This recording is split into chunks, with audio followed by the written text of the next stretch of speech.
Hello.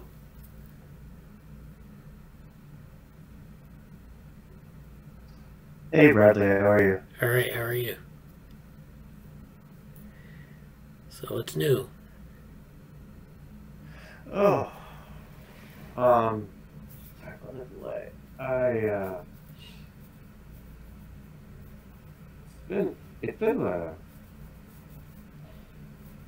I don't even know the right like adjective or descriptors for the last few weeks, but I'm good. I don't know if I didn't even get tested. I don't think I had COVID or I had a very, very, very, very, very minor case of it if I did. Um, because honestly, I've been extremely isolated. Yeah, Um, and I'm okay with that. I'm really. This has been a major winter of just. It's essentially hibernation. Like as far as my external activity in the world, yeah, I'm really not doing a lot. That's fine. Um, but yeah, that's kind of what that's been kind of the short story of things. Um, and trying to kind of I have some different visions for what I want to do for this year and trying to sort of just stay focused on them while there's been distractions and just kind of like fighting the anti-entropy fight right now. yeah. Staying the course in a very homeostatic, effort. Pretty good in the Uh, terms of the web, huh? yeah, like heavy dropping though. How are you? Pretty well. I've just been busy and, it's kind of winter time where I don't really want to go outside as much and, you know, it's been, That's the thing.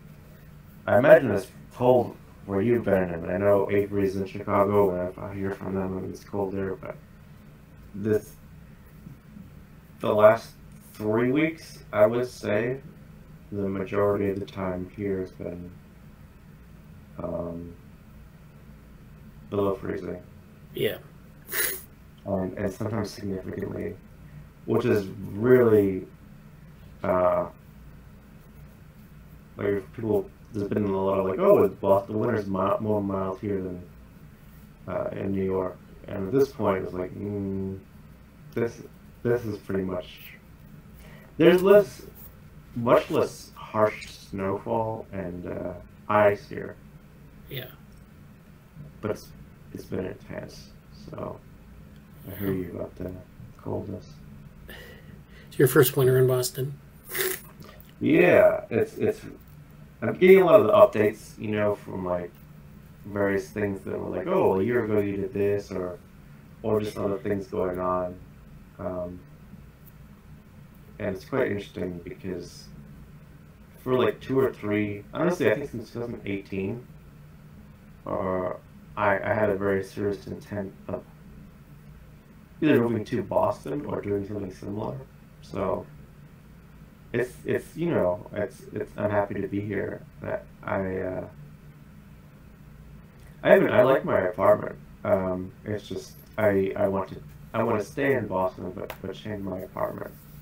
It's just not really a very staying. I have a small apartment in Boston, and it's just if I'm going to stay here again in the winter, I really would want to stay here. So Yeah, I say that because I got my apartment when I was abroad, and I didn't really get to see it at all. I had a lot of means, but just like now that I know Boston, I know more about things we can kind of look forward to. yeah. If I'm here, well, and that's part of the trick is like, well, what am I going to find out in the next few months from there's applications or other things that are coming up, so we'll see. You're applying outside of Boston, like in different places? Yeah, even if I was in Boston, like there will definitely be in the next I don't know, 4 to 6 months, there'll be some changes happening. Right. But, you know, there's mostly just California and Boston for right now, but, yeah. We'll see. Yeah, that's good. Well, I wish you luck on that. Thank you. Okay, so I guess, I don't know if anyone else is coming to the meeting today. I heard from a couple people this week, so it may or may not be coming. But in any case, we'll get started. And then if people come in later, we can, we can catch them up. So I know, Jesse, you wanted to do an update on some of the stuff you've been working on with your office, your sort of lab management stuff. Do you? Yeah. Do you want me to start with that? Well, no, actually, I'll start with something else. But I just wanted to make sure that you were on board with that for today. Yeah. There's sort of like that could be a subject of, I don't know, like, I could either do a very brief thing or a kind of more extended version of that, because I've been considering so many things on a variety of fronts, and so it's sort of like, let me know how much time you want to just spend on that, and then I can probably fill it up. So, okay. Well, what I'll do is I'll do the project updates first, and then we'll move to that, and you can do the longer version of it. Okay. Okay. And I'll have some updates for the ethics stuff too. I know I mentioned that earlier, but I think those will be my major updates for today. Yeah. Okay. I don't know if you wanted to do like a general series of updates. That was all personal stuff that I said, but like, I don't know what. Did you want to focus on the projects first, or? Yeah, I'm going to do the projects.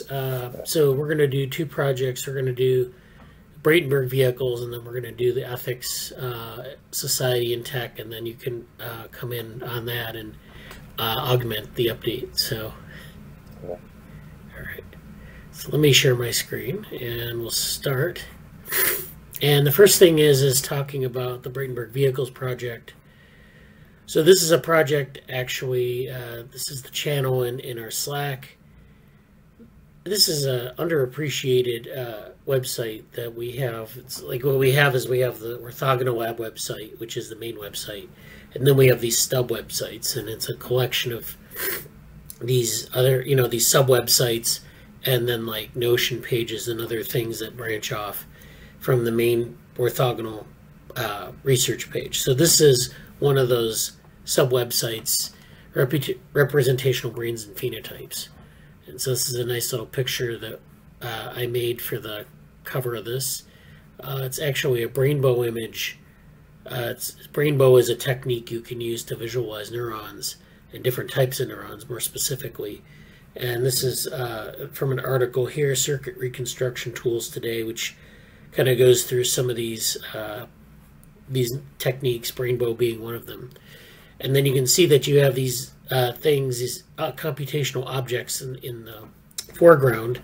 These are our Braitenberg Vehicles, and these are our CGS kernels, just kind of visualized.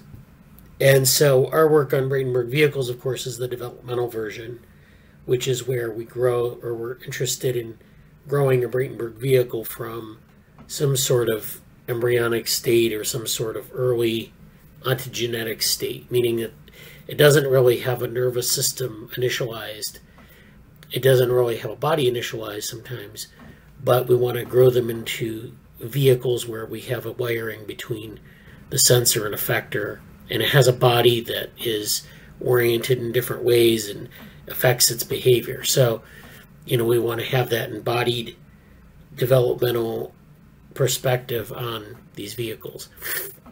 And the idea actually is to grow vehicles that have a much more complex nervous system than this, which is just like crossed wires from sensor to effector. And so that's what we do here. We have, in this website, we have a number of different types of models that we've worked with. So this is where we also have a lot of the stuff with cybernetics and complexity. We have some things on the developmental Braitenberg vehicle study group, which was something that we did a while back. This is about 2 years now, almost, where we did, this is where Jesse started, and we had some other people in this group. This is the precursor to this Saturday morning NeuroSim group. And, you know, we have some of those things here. But we had two main projects from that. Stefan Dvoretsky and Z Gong. Stefan was a funded GSOC student, and Z was not funded, but he still worked on his project. And they've actually done, we have a GitHub repository here where we have some of those things, sort of, like if you're interested in developmental Brainenberg vehicles, this is where we have everything archived. So we have a number of these things. These are some of the demos that were created. These are some of the project presentations. We have, you know, you can navigate through here. And we have Stefan's, a link to Stefan's final repository, which is, I think, here. And then we have a link to Z's repository, which is here. So you see that this is where the software resides. I need to work on this to make this a lot more like user-friendly, but it's all in here. We have things like connectome data sets, which we can use to benchmark some of these models. And it's something we didn't do when we had the study group, but it's something that is kind of a next step. And so we have C. elegans connectomes, we have some mushroom body connectomes, and this again can be updated because there are new connectomes coming out. There's another interesting data set, which is this one here, which is like a multi-legged insect. It's a stick insect, I believe. And it basically allows you to build sort of like a connectome where each set of legs operates according to a central pattern generator. And, you know, you can couple those all the way down the insect, and you can power a robot. I think in this paper, they use this data set from the stick insects to train a robot that they built. And so you can do things like that. And so there are a lot of ways you can use data to train robotic models and artificial agents. And so that's there as well. We have other types of things. Actually, we do have a link as well to the C302 package, which is something that OpenWorm has, that you have to know NeuroML, but it allows you to get into the C. elegans connectome and look at the models and run like sort of the electrophysiological model of that connectome. So there are a lot of things you can do besides just kind of like playing with the basic vehicles which are here. So this is a basic vehicle. We're trying to move beyond that, but we're also putting the developmental aspect into it. So yeah, this is the GitHub repository. This is the website. Again, there are a lot of different projects on this website, but it's under the cybernetics and complexity area where we have the DBV study group. And so that we'll be updating that because I want to start getting back into that project. It's kind of been on hold for a while. We haven't had a lot of development in the past year or so. We've done presentations, which I want to put up here, but it's not been like the main thrust. We've been thrusting on the developmental AI stuff and some of the other things like Metabrain Models, which are here, and that needs to be updated as well. But this just goes to the repository for Metabrain Models. So a lot of these things are, you know, open. If you want to do, if you want to start to contribute to that, the code is there. The, you know, prior information is there. We have our papers. I don't know if we have the link to the papers here, but, you know, this is like something that it's hard to keep everything updated. Oh, publications and media, I'm sorry. So this is where we have the publications and media. And so this is where we have some talks that we've given on some of these things. This is developmental AI, but this I think has some Brainenberg Vehicles in it. This as well. This is where we had the Brainenberg Vehicles study group gave a collective presentation on this. This is the preprint, which you'll find. I need to update this because it's on the archive. I just put this up on ResearchGate, but it's actually an archive paper. But it has a lot of the basic information in this paper. So this is your reference paper for some of the things that are going on. So we have a number of different links here to this. This is the link to Stefan's repository. This is the link to Z's repository. This is actually the link to Ankit, and it's Ankit Gupta, not Ankit Grover. His work on Braitenberg Vehicle collectives. And then there's some fixture demos of some of these things as well. So that's one seed paper you'll want to use if you want to get into this. And so I need to update some of that. But this is, so why don't we go to the more recent things that we've been working on with this. So, you know, this, again, like we haven't actually worked on the code for this in a while. We've been working on other things like Metabrain models and other things that kind of bring, you know, they're kind of allied to this. Yeah, I would almost describe it as like number one. I just wanted to kind of verbally say I would be really happy to kind of have a focus on this, and either like the quote unquote the implementation of it in some of our modeling that we've been doing outright, but also just to kind of add in, like, I think so much of what we've done lately has been kind of, it's kind of like there's such a fertile, there's so many, there's really been, it's almost like we've been stockpiling these adjacent ideas for the Brainenberg Vehicles to go in, is what it feels like. Like, we could go in this direction, we could go with like a lot of Avery's allostatic stuff. There's been a lot of reinforcement learning, things floated around like from Rashab until even things with Ankit more recently, and some of the other things that we've talked about in our presentations about it. So it may not be the most easy to show, but I feel like there's, and as I say this, I'm thinking in my mind in a lab administrator, lab management sense. Like, I have an idea about how to display this, because there's so many like implementation ready or implementation preceded ideas that we can explore in a space. And I think it's very, I kind of look forward to a return to either focusing on that, someone in a lab, whether it's myself or other people.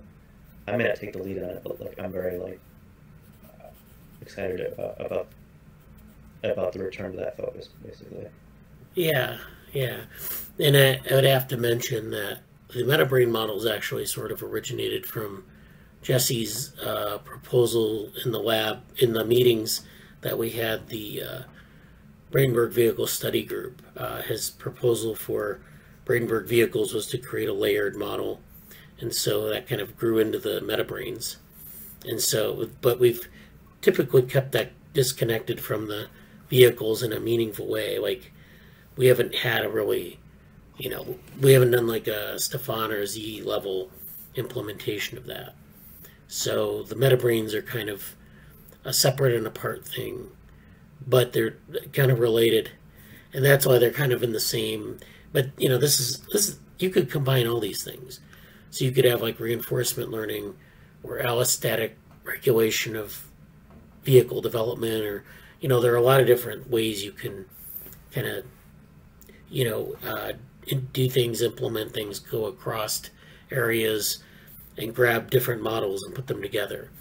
I think I'd be really interested to see like something where, you know, maybe like an allostatic model, or maybe just reinforcement learning as development. So, you know, if you have a developing vehicle, they maybe have like a deterministic nervous system where you might have like different things that get turned on at different times, and then what determines that is the policy that the agent just chooses to use. So there are different policies that they can select from, and then it turns on different parts of their nervous system, because we were thinking of growing this from like a connection matrix. So the idea would be like you'd have a connection matrix of neurons where they get connected together, they'd appear at different times in development, and then that would be the growth of the model. But that's actually pretty hard to do to get very large nervous systems in place, because you need a lot of computational power. So one of the options we've thought of is modularization. So if you want to modularize a problem, you can say maybe we'll develop little pieces of it and then put them together at the end. Or there are a lot of strategies you can use, but that's what happens when you kind of think outside of that immediate area. Say, what other models can I bring into play here? Can I bring in even more exotic models? Like so we started with Stefan's model actually is based on a genetic algorithm, and Z's model is based on sort of multi-sensory Hebbian learning, which is a typical model in computational neuroscience, looking at like the learning of sensory information and associating it. So Hebbian learning is where, if a set of neurons they call it wires together, it fires together. So if they're associated with one another somehow, like through some connection in their connectome, and their activity is concurrent, then that means that that's going to be reinforced, and that becomes like a functional unit. And so that's what he exploited in his algorithm. I would love to see someone pick that up, because that has a lot of potential. So, the way I approached that original study group was I let everyone in the group, they applied to this GSOC project, so they had different projects already, or different approaches already taken. And I just posed the question in the beginning, this is what we want to do, how would you do it? So people came up with all different sorts of solutions. We had a couple people who didn't join the study group who also did some interesting implementations.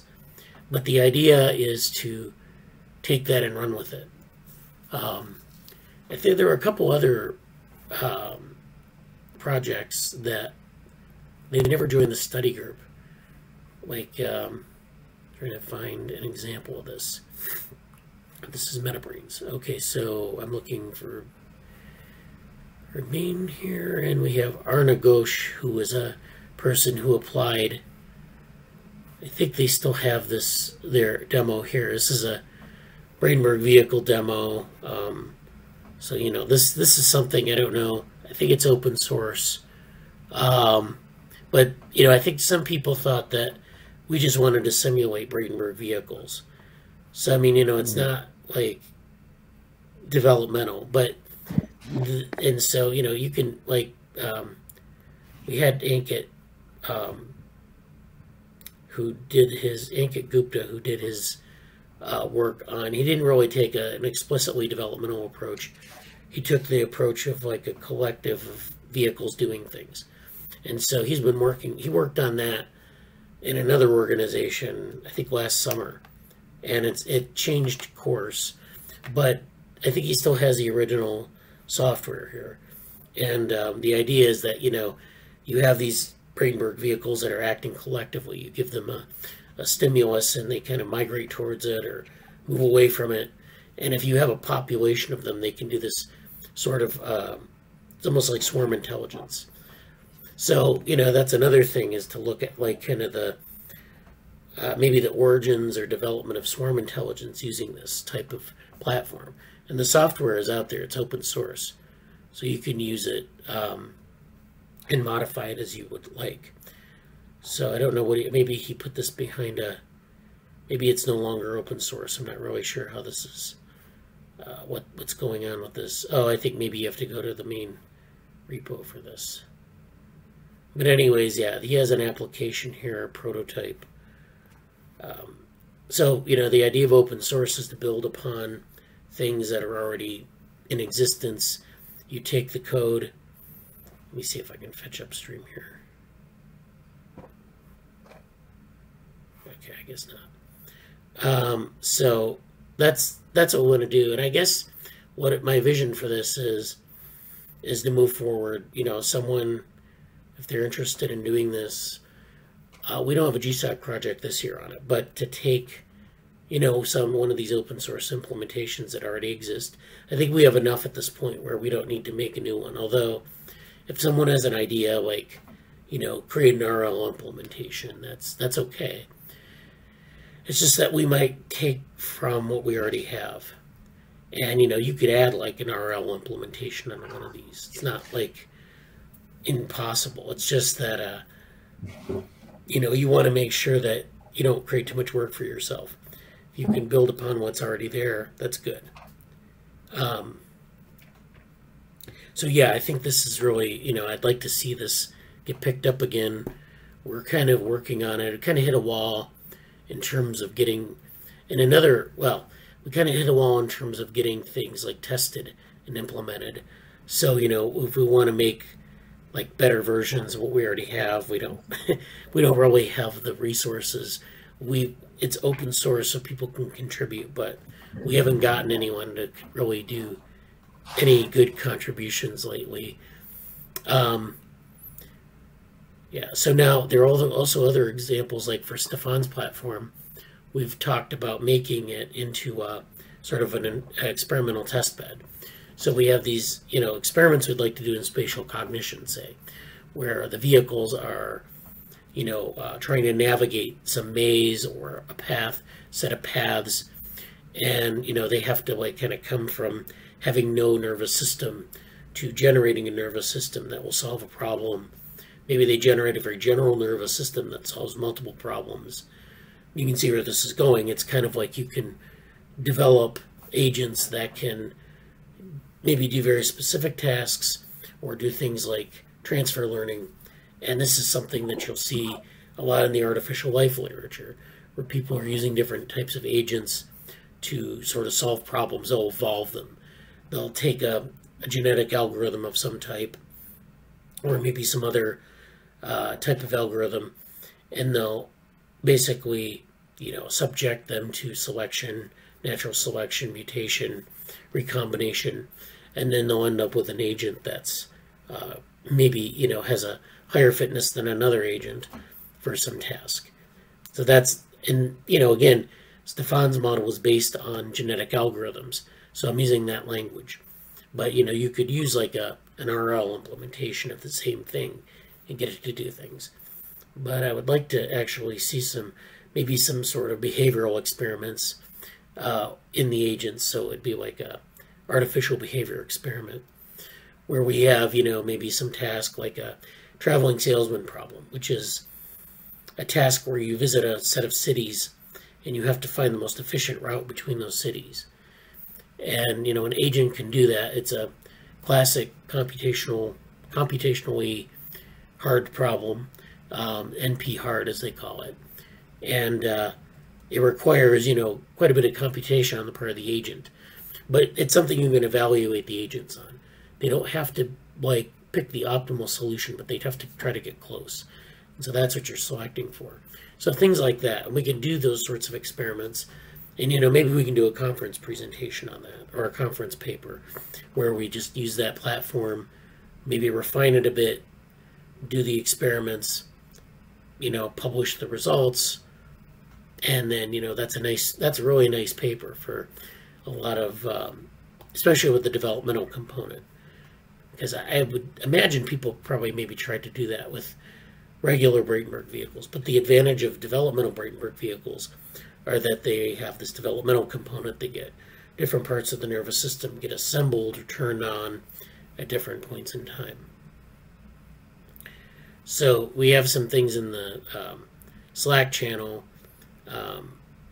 There are a lot of different, like there are different robotics links here, agent-based modeling, emergent behavior and neural dynamics in artificial agents. So this is something where I think it's doing plume following. This is from the main conference back in December. Morgan actually mentioned that, you know, there's this autonomous vehicle work that's going on in different corporations and startups. And this is, he says, I typically try to avoid autonomous vehicle work, but that could be a mistake. There are a growing number of really interesting data sets produced for this area that could actually be of more general use. So this is actually a driving data set for multi-agent driving scenarios. So that's another, because they're called vehicles, but they're really robots that sort of behave like very, you know, well, they behave like kind of like insects or some other organism that has very simple behaviors. And so this is actually maybe another direction for that. Did you want to be on camera or on screen for that? Oh, yeah, I want to share my screen. So, sorry, thank you. So this is the cooperative driving data set. So this is like a data set that they use for autonomous vehicles, but you can see that there's an analogy here to the Braitenberg vehicles where you could use them. You could use this data set to train some vehicles and their behaviors. So this is an example here of the autonomous vehicles kind of finding their way through a city grid, trying not to collide with one another. They're different, and basically, you know, autonomous vehicles use an approach very similar to the Braitenberg vehicles, where they, you know, try to avoid. They use they use computer vision algorithms to extract information out of like camera, you know, real-time cameras, real-time sensors. They're trying not to hit pedestrians or, you know, buildings or run off the road. They're trying to maintain their speed so they don't hit cars in front of them. So they have all these things that they do that are, you know, sort of simple cues, and they can actually drive themselves down the road. And this is something the vehicles basically are doing when they're trying to, you know, move towards certain resources or away from certain resources. So there's definitely, you know, we have the connectome data, which, you know, maybe allows you to model the connectome better. But you also have this sort of data where you can model the environmental interactions a little bit better. So these are the data structures here. Downloading the data set. The data set contains 108 snippets across all available Carla maps, which is a type of map here. Download here. This is from Zenodo. So this kind of gives you the official data set was generated using the following settings. So I think it's basically image data or computer vision data. Looks like it's, you know, there's LiDAR. I think you can align it with LiDAR data. So I don't exactly know the details of this data set. So it looks like they have a series of other vehicles and other pedestrians in. So, you know, it's basically telling the vehicle sort of what the obstacles are. It has like a time series of things. So that, I mean, that would be a very good data set, I think, to use to train agents, or to use it as your FAW environment, where you can just, you know, have environmental variables that aren't random. You can train it in different ways. So that would be, that's you know, one good option for going further with this work. We have this paper here. I think this was something I've encountered it could have been Maine, it could have been one of the other conferences, but it's vector-based navigation using grid-like representations in artificial agents. This is Bonino et al. And this is from, I think some of these people work at DeepMind, someone were Department of Cell and Developmental Biology. So I think this is spatial navigation. So we have what they call grid cells, and I think we've talked about this in previous meetings, where you have these grid cells that provide a spatial reference frame for the organism. So you have place cells and other types of cells, and then grid cells. And they provide sort of a grid to sort of characterize the spatial environment. And this is in the hippocampus of organisms that have a hippocampus. So this is largely vertebrates like rats, humans, and other small mammals. So this is the paper here. They talk about deep neural networks. Navigation, however, remains a substantial challenge for artificial agents. So artificial agents can play Go and chess and other games like that very well, but they can't necessarily navigate very well. And so this is a nice benchmark because people have used reinforcement learning with deep neural networks, and they haven't really gotten anywhere near what mammalian navigation is doing. So, you have insect navigation, which is different. At least the neural substrate is different. You have mammalian spatial behavior, which relies on the hippocampus and all these cells that represent things in the environment. And, there may be other techniques for navigating. In insects, it's pretty diverse. But, there are other ways to do this. There are things like path integration, which is where, it's basically homing where organisms will. If you release them into the wild, point them in a certain direction, and you maybe take away their sensory input, and you have them, take some path away from their home base, a lot of times they can find their way back to the home base. So if you take away if you do this in a human, you take away the visual sense, but you allow them to walk, the person to walk to some location, they can infer the way back home. And you can see this in a lot of different organisms, both vertebrate, non-vertebrate, or non-mammalian vertebrate, mammalian vertebrate, and then invertebrates as well. So it's a very wide range of organisms. So this is, there are different ways that navigation occurs, but the point is that really artificial systems have not done well on navigation-based tasks. And so we set out to leverage the computational functions of grid cells to develop a deep RL agent with mammalian-like navigational abilities. So this paper goes through their experiences. They use these grid-like representations, which work well. We know that because grid cells exist and they have this representation of space. And as such, our results support neuroscientific theories that see grid cells as critical for vector-based navigation, and demonstrating that the latter can be combined with path-based strategies. So this path integration that I talked about. Vector-based navigation is where you take paths to certain objects in the environment. And you have to do two things. You have to identify an object out in the environment, and you have to find a path towards it. And furthermore, you have to know kind of what your path consists of. So you have to know where you're going, northwest, northeast, north. You have to have some representation of that. And then, maybe some idea of if you have to make a course correction, how that would work relative to your original route. So, it's like driving down the highway to another city, and you have to take a detour. You have a map that will tell you how to get back to your location, but oftentimes, you may have to just kind of figure out if that's the right way to go. And so if you did this on foot, it would be like, you'd have to kind of, people can do this, and one of the reasons why is because we have these spatial representations. So we can do this without maps or guidance, but, that what we're trying to do in the agents is we're trying to sort of get them to sort of find an emergent solution. So your developmental vehicle would have to find a way to build a representation of these different points. And sometimes we have to furnish them with sort of a artificial neural substrate. Sometimes, it's a matter of the representation itself. So I think that's a good paper. It's a very good paper to read through to see what's going on with deep learning and reinforcement learning. Then Morgan dropped a link to Evolution Gym. So this is a way to benchmark agents and how they, in evolutionary algorithm terms.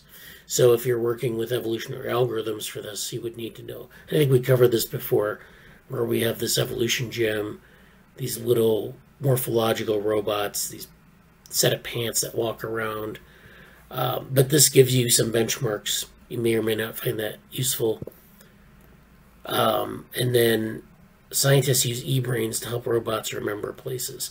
So this is building that spatial navigation representation again.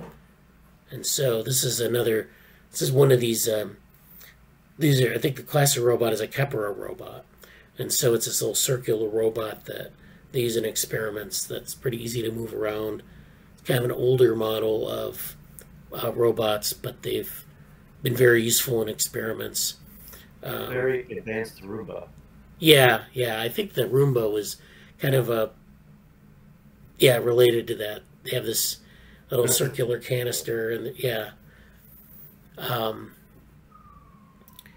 so this is, researchers show that artificial neural networks based on real-life brain data from rats, or what they call multi-prednet, can combine visual and tactile information more robustly than previous artificial systems.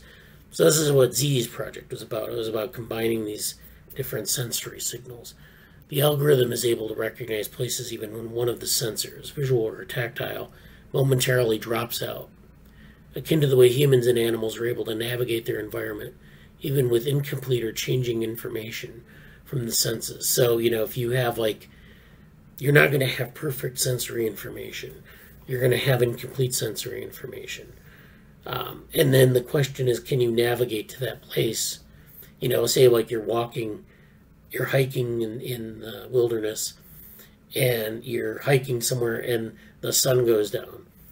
And it's still light out, but you can't see the sun. So it's like you have to figure out where you are. Or, you walk away from the landmark that you're using is obscured by trees or maybe a mountain.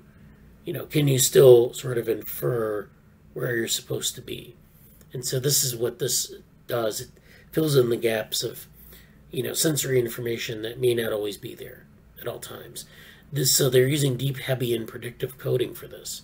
So this is actually very similar to what Z was doing. This is a Frontiers article from 21. So this is actually, this is somewhat similar. It's basically the same idea.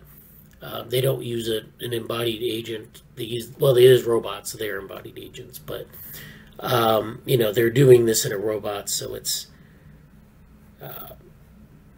so let's go through. I don't think we need to go through the paper. I just wanted to point this to people to make them aware of what the state of the art in this area is. So they're kind of going through the literature on this, and they use this idea of Hebbian predictive coding. So predictive coding is something that's related to the free energy principle.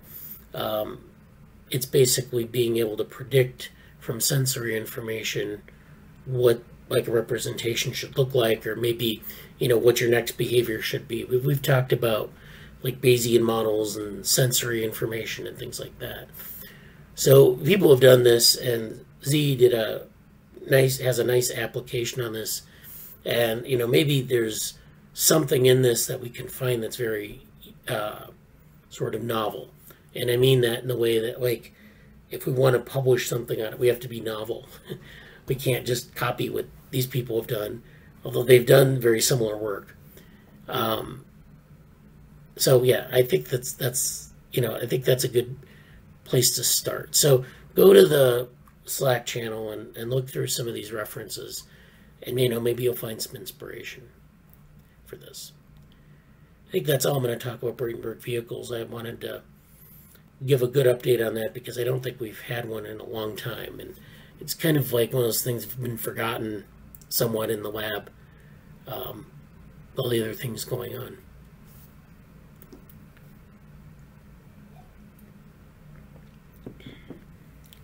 Yeah, it was good to see that. I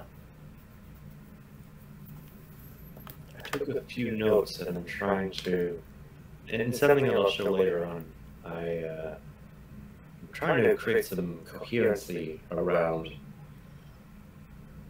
our, because I feel like there's a good way somehow to just show, hey, here's a project, and here's, because I feel like it would be very unfair to say, oh, we haven't done anything with the Brainenberg Vehicle project for a year or two. Like, that's very unfair. But showing what we have done, and what I kind of mentioned before about almost like making the ground fertile, I'm really intent on doing that on a variety of our projects. That's kind of what I'm trying to do, and I can dovetail to that later. But as far as this project specifically, yeah, the only thing I would maybe add to it is some specific things that came up during the NeuroMatch stuff with Avery and some of our other collaborators. And there's a major pause on it for a variety of reasons, but there was a sort of agent-based modeling approach that there was there's a bit of a study group around it. It's currently not active, mostly holiday stuff and sorting out a lot of other things. But using, I think it's like Jacoma or some other specific language that also does agent-based modeling. It wasn't that logo, but there was sort of a, I think one of the questions about this project too is that agent-based models, there's a place for them, and it's sort of what is that place, and what can you show in an agent-based model versus what can you code or maybe simulate better outside of an agent-based model. I think there could be a major. It would be great to have a sense of what are tools we can use and what can we do or explore with it. What tools or platforms or techniques, whether genetic algorithm or heavy learning, or the EvoGym as a tool, like what could we explore with? What topics could be explored, and what are the means by which we can explore them? I think that's something that we could make it more explicit. We have sort of presentations about that, but I feel like that's something that the answer is like the knowledge is there. It's just not put in a format that accessible at times. Yeah, well, I mean, we haven't really focused on the Braitenberg Vehicles, directly. So we've done a lot of stuff with developmental neurosimulation and that's been the component of it. But we haven't done a presentation explicitly on like what can you do with Braitenberg Vehicles, or what are the opportunities here. So like that last paper, they do a lot of the things that Z was doing except for the developmental part. And so it's like, well, we can explore different topics, we can add a developmental component to it, we can do benchmarks like spatial navigation, we can do other types of benchmarks, and then we have the developmental component. So it's like if you wanted to do something like build an agent-based model, but you said, well, I'm interested. Oh, hi, Anusha. Welcome. You want to do some traditional model like an agent-based model or solve a problem, but you want to add a developmental dimension to it. So if you said, I want to build, like, I want to understand how this process works in the brain, but I want to understand the development of it rather than just kind of like the adaptive behavior. So a deep learning model won't give you that information. And, a lot of people will say, you'll go to a conference and they'll say, well, maybe we can just do this. We can solve this problem with deep learning. And that's not really the point of what we're trying to do. We're trying to like kind of understand development and in agents and understand development of the brain. So we have a little bit of a different approach, and that's not really clear to people, I don't think, that we want to do these things that are not really like solving a problem quickly, because other people can do that really well. In some cases not. In some cases, like with some of the navigation benchmarks, we're still searching for something that can, simulate that. So, I think we need to do we need to come up with a good short presentation on that. kind of almost like the landscape of it, you know. Mm. All right. How are you, Anusha?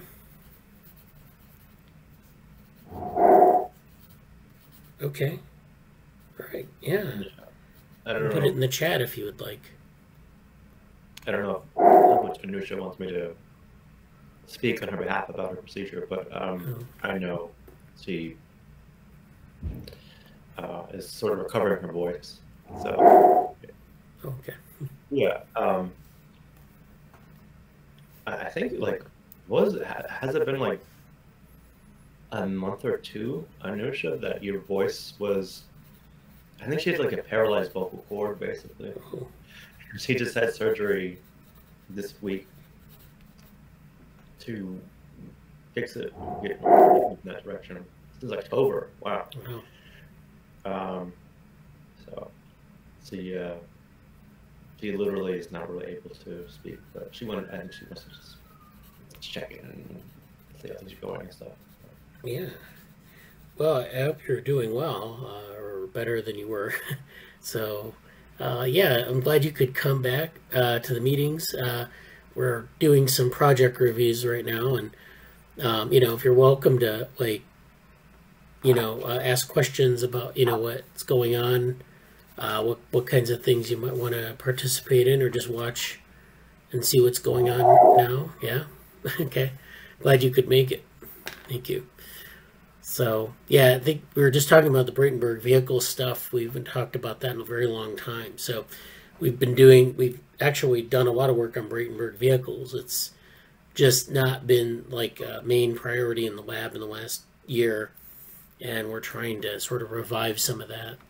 And so I think, yeah, a good place to start would be maybe a recap presentation of what the state of the project is like for new people, so that they know kind of what their options are. And I'll work on that coming up. But yeah, I'm glad we could do that review.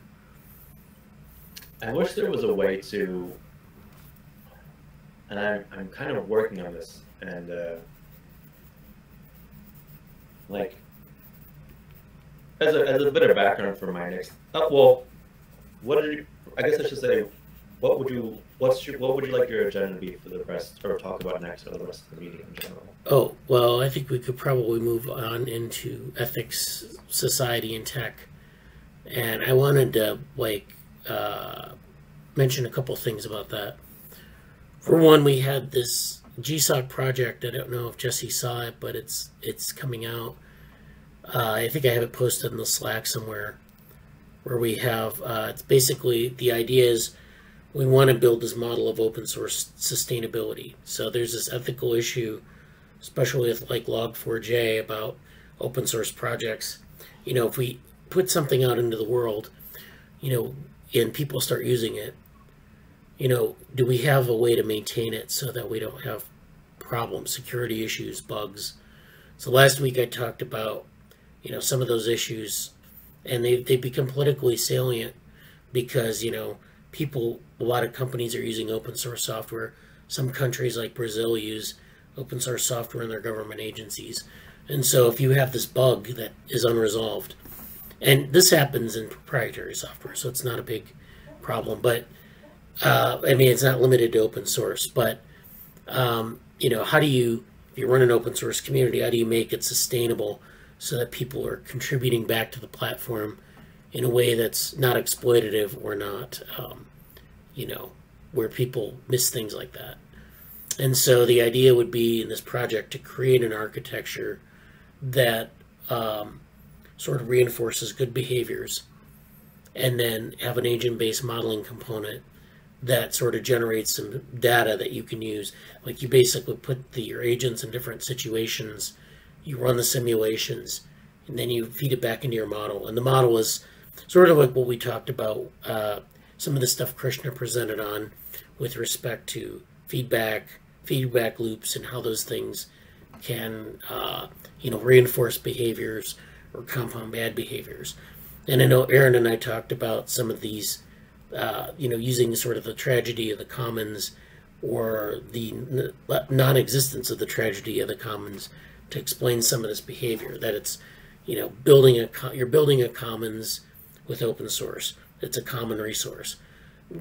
The question is, do people use the resource and not replenish it, which is the tragedy of the commons, or do they just actively participate to make the product better that they're using, which is this sort of cooperative model. And so that's sort of the basis of the project. I wanted to put it out as a project for GSOC. If we get a lot of response, fine. If we don't, it's always something we can build on for later. Yeah.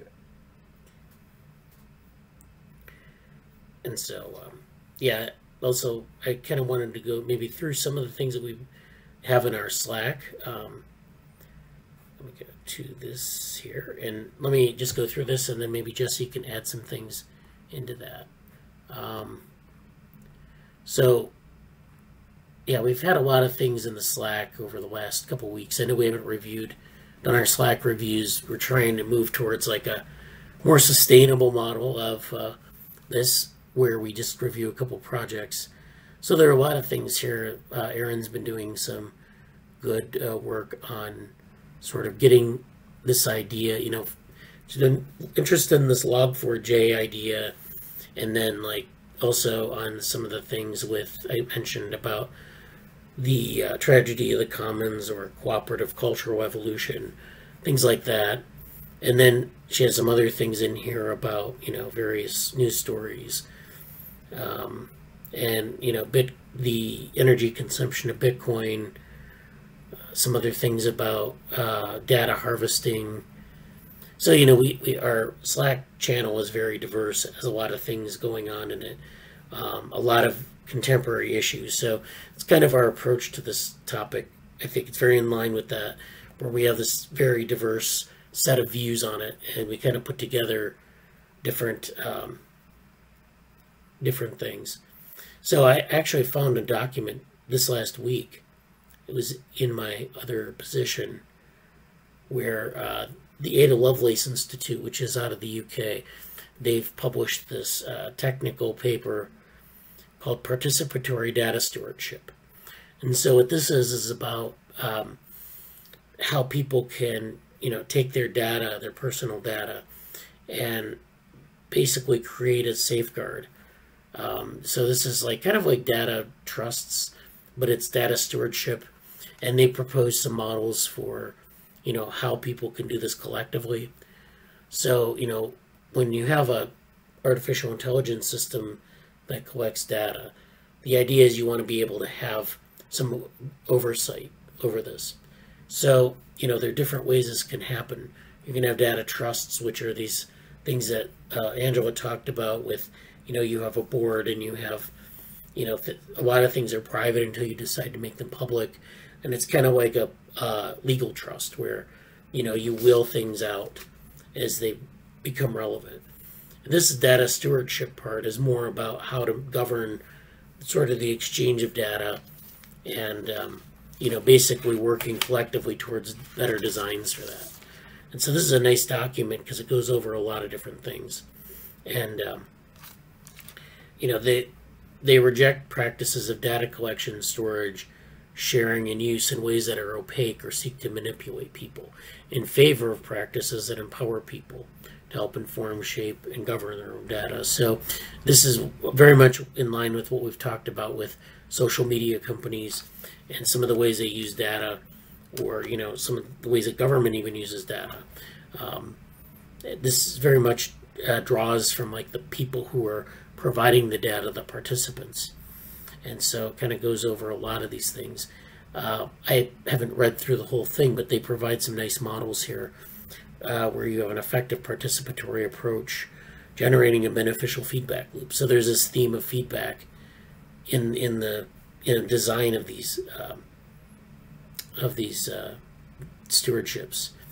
And what they mean by stewardship, of course, is to embody responsible planning and management of common resources. So this is very much like this tragedy of the commons idea. You have these common resources, you have to manage them somehow.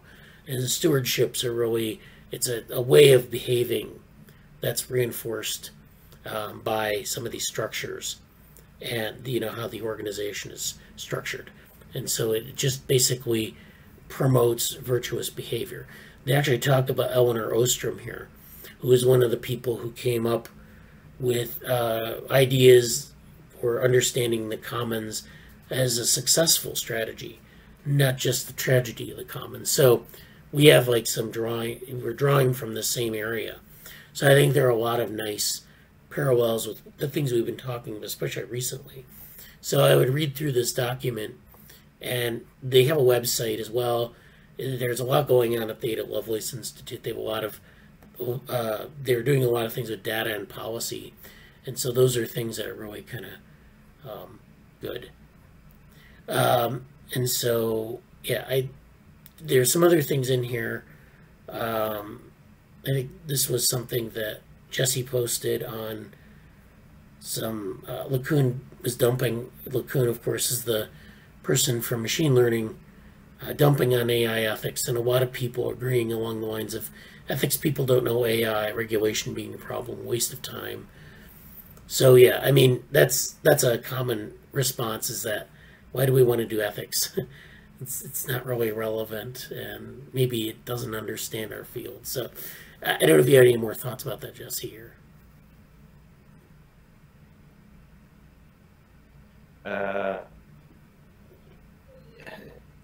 Yes, I actually was kind of just pulling it up. I've been thinking about this a lot since I saw it, but not in a conventional way. It was a public Facebook post, so I think I'll just very quickly share. I think I will just very quickly share my screen just to show it in its sort of home context. But it's just, it's very interesting, and people here. Let's do this. It's very interesting because I believe this should work. Can you see this here? I can't see here. Yeah, okay, now I see it. So I'm just gonna leave. I'm not gonna bring this up long, but basically, so with Jan was basically just dunking on AI thing. Someone had a endowment, and Jan's like, "Oh, isn't it odd that your CS department has no meaningful activity in AI research?" And it's sort of just, my initial reaction is kind of like, it kind of is disappointing to see a Turing Award winner who is very prominent, basically just messaging, "Hey, you're wasting your time, and this is stupid," or whatever. And I think that's not even quite fair. Like, I don't believe that's Jan's viewpoint per se, but I feel like it's definitely a sense of hierarchy, or I'm a serious AI researcher, don't waste my time with this other stuff. And that's a lot of like, those that can't do scold. Like, a lot of these things here, are out there. And I had a very, this is not a serious response on my part, because I know that Jan doesn't really even care about, Jan's very anti-AGI, which I actually like his attitude on AGI. But, and I'm less interested in kind of,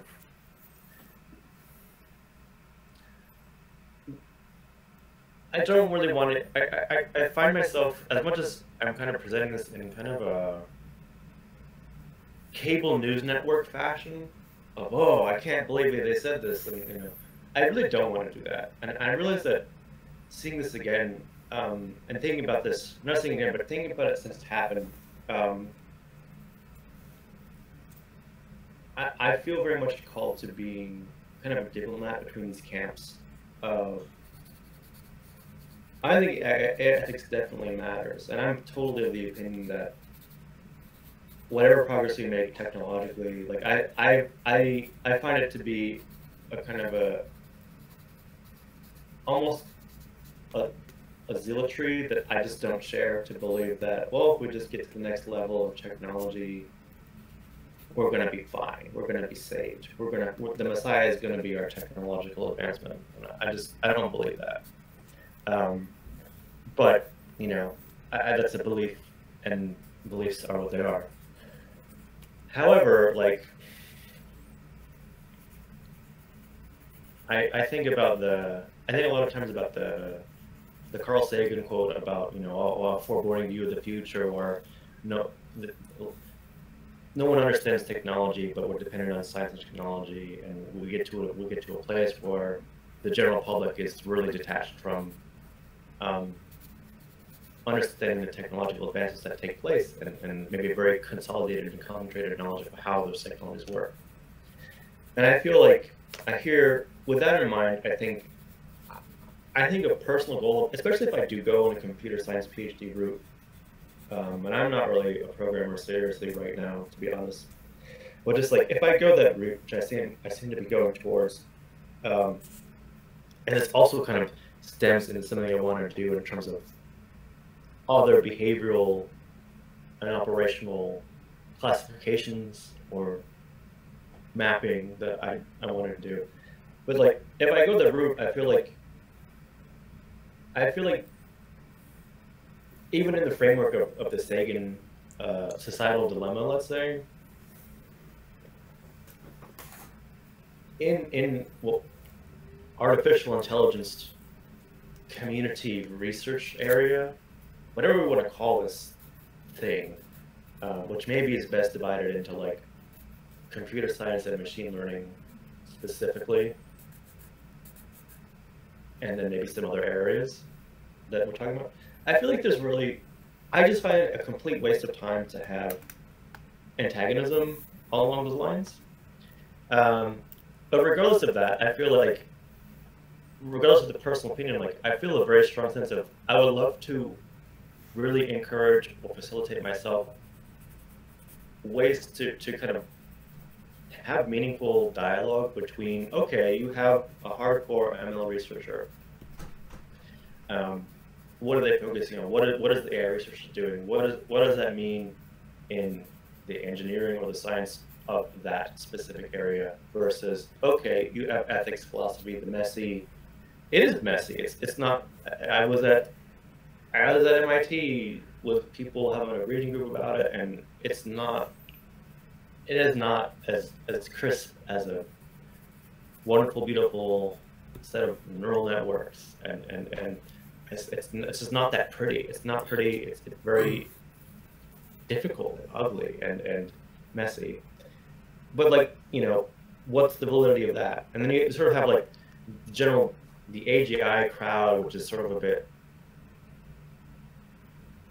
lot of AGI talk gets to be a little fanatical about his visions. And I actually appreciate how Jan is really outspoken against there not really being an AGI, and how there was another post I'll try to, I hope I can pull this up. I think I can, just to kind of be, I don't want to turn this into, oh, I don't like Jan McCoon. Yeah, I know. I really don't want to be that way. But I also liked and like positively responded to this post, which is kind of Jan elaborating about AGI in a way that I think is very nice, and like he's actually one of the people that I've seen really be most adamant about this. But like, even human intelligence is very specialized, and yes, we don't realize that because, can I make this a little bit larger? Yeah.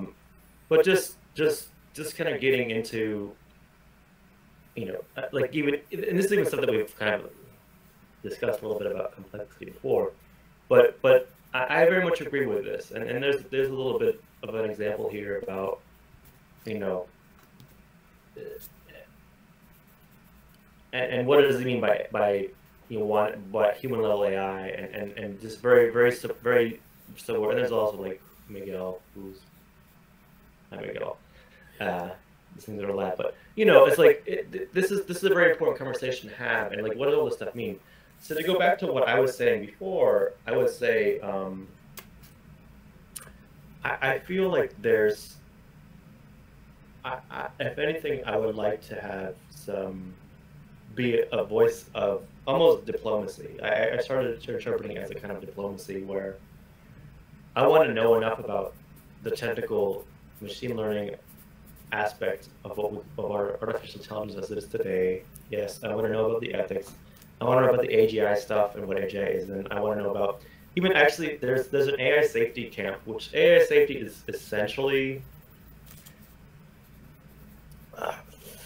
theoretical, and I mean there's real things now, but instead of looking at as I'm using air quotes here, but like as we move towards AGI or AI becomes more robust, how do we look at safety and precaution so that if AGI or very advanced or human level, I assume it really means like also implicitly like the more robust AI and such.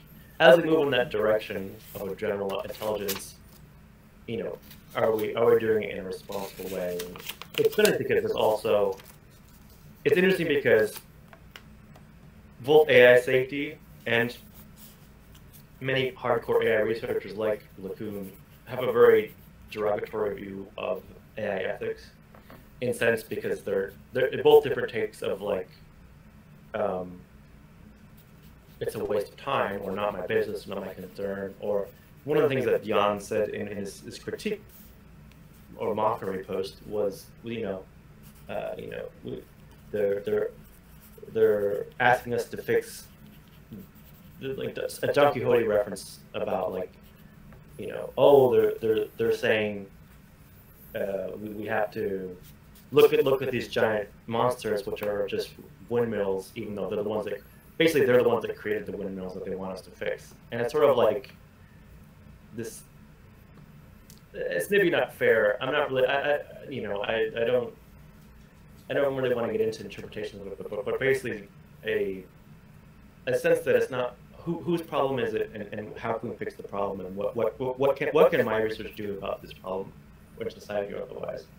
And I think it's really difficult because there's a very strong legitimacy to what technology in any particular situation can do, but also like I think especially in technology, like you got to have real talk about what's happening. Like if you don't really want to care about what we just talked about earlier in terms of open source, and the various dilemmas that come with that kind of maintenance, or the privacy issues that are going on at Facebook, at Meta, at all big tech right now. Like that's just, I find I would like to popularize in some of my efforts.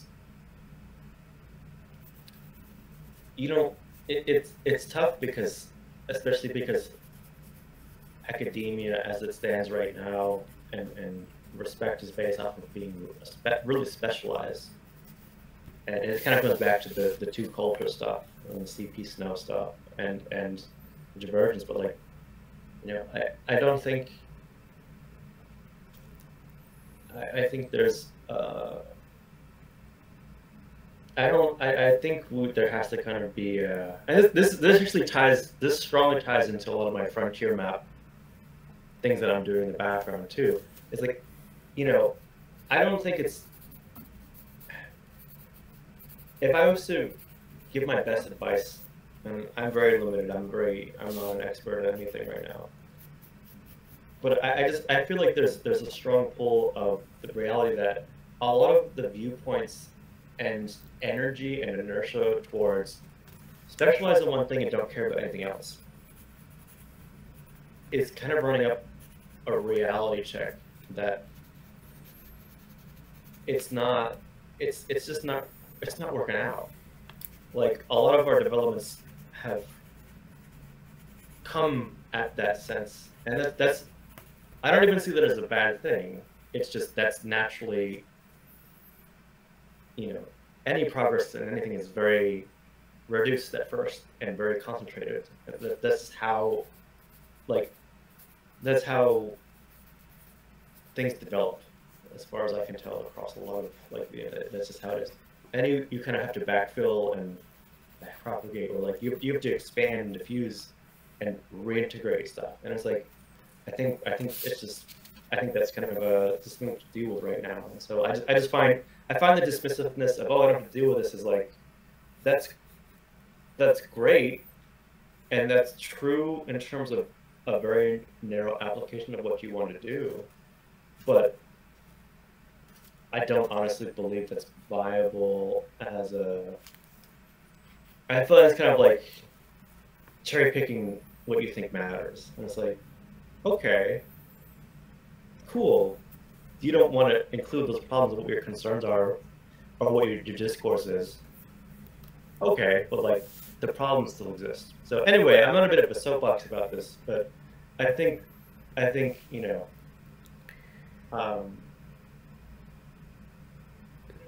I think that's sort of a view, an integrative view, and really like I really do want to be able to, within the framework that I said, be able to just like promote steel manning. Like, what is the merit of what Jan said about, yes, I shouldn't, as an AI researcher, have to spend, the best use of my time is in fussing about. I don't believe that interrogating, harassing, or bothering Jan about Facebook and Meta's moral failings, or whatever you want to call them, is the best use of Jan's time either, just to be clear about that. But at the same time, like, there are problems. So, anyway, I can move on from this. Yeah. Why don't we, why don't we move on? You wanted to do the lab manager update. And I know we had some other things. I know we don't have the NEAR celebration of women in computing. Has that been accepted or not? Or do you know yet? You know, we were supposed to find out about that last week, because that was, I think it was the middle of January we were supposed to hear, and I have not heard from that yet. Let me do a quick email search just in case it comes up. All right.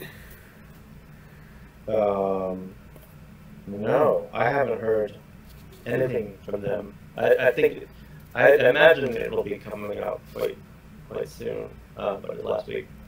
But to get back to more like project-based land, that's an April event. There's also, I really would like to submit something to the We Robot, which is kind of a robot law technology society group similarly. And I really like them. They're really encouraging of interdisciplinary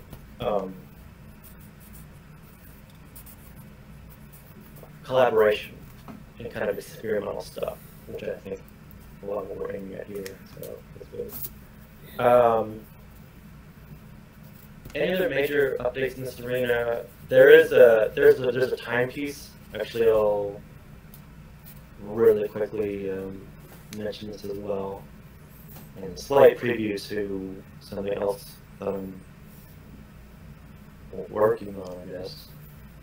There's a timepiece basically on, I haven't read it fully, but on Timnit Jabru, and she has recently launched a new, the timepiece came out earlier this week.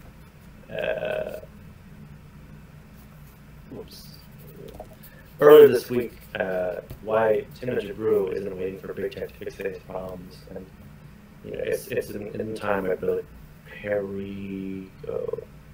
But basically, how she's making distributed AI research, DARE, DAR research, and how we need to let people who are harmed by technology imagine the future that they want. And it kind of goes into, like, this is, a very common thing in there, policing stuff in LA, and what's it called?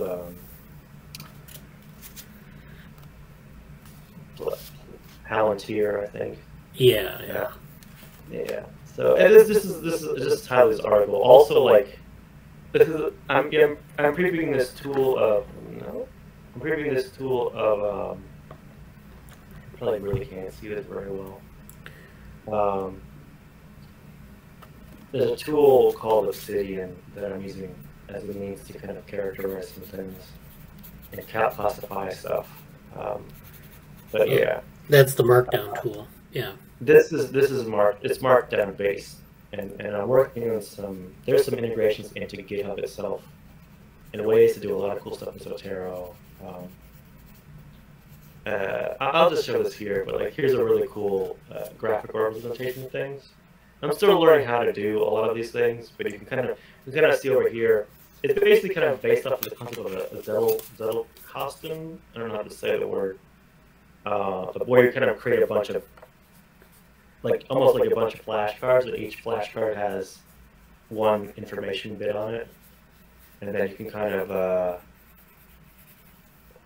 where's this guy? It's kind of like this diagram here, where you kind of go, you kind of pair them organically, and then create different assembly over time into maybe a map of the content or like a grouping. It is different ways of having like various representations as opposed to fixed hierarchy. So there's linking your thinking approach. Yeah, of like, you know, there's this whole. I'll briefly go over this, but there's sort of a way to do this.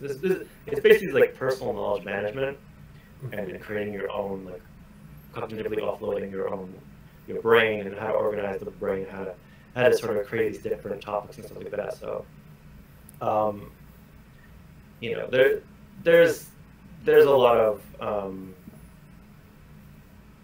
wish I could find that original thing for it. But anyway, this is a really interesting. I wish there was a way we could kind of make one of these specific to the lab or share an integrated thing within the lab to build out some stuff here, because you know, I was making this one earlier today on Brainenberg Vehicles. I mean, I've had it for a while, but I'll flesh this out. Like I can put a lot of things we've discussed here in the platforms and linking, you know, Stefan's project, and this is, you know, Z's project, and there's other questions here that I want to follow up on for this stuff.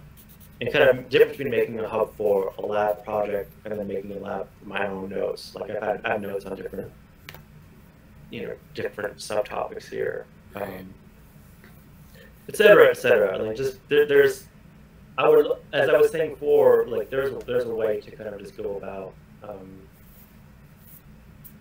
You could quickly link. I really don't have it set up yet, so I can't quite show. But like, there's a way to quickly link. Like the easiest thing I have right now is people. Like if you can kind of see a little preview over here.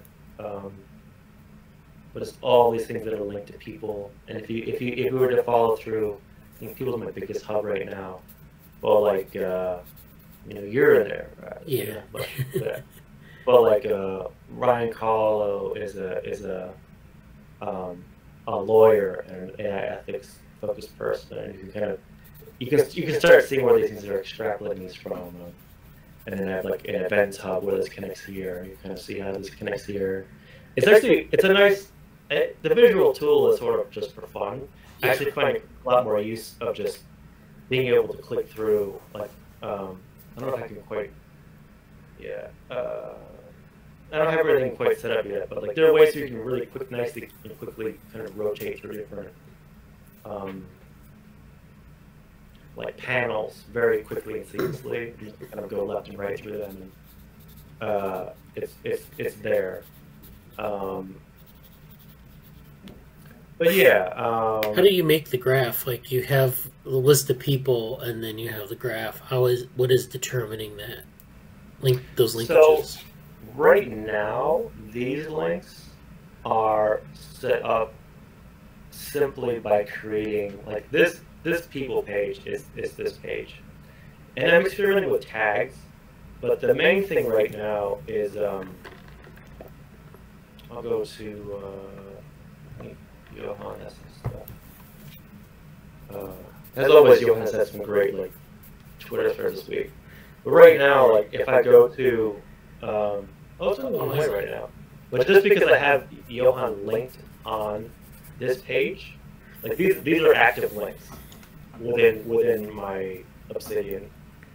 And so that's why these are right. They can be one-way links right now that go, you know, to this way, and then like their system, like their visualizer, sort of dynamically. There's sort of a cool like little. There's this feature where you can do it over time. Like it kind of shows my development over time. Something like this. This is a fun little feature. But it kind of, over time, they can look really impressive. Like if you look at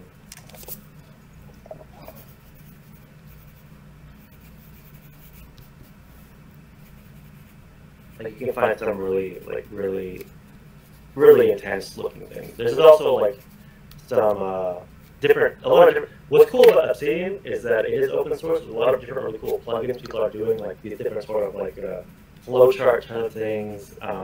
This is what someone's like way connected, I don't know, map looks like, their visualizer. This is what it could look like.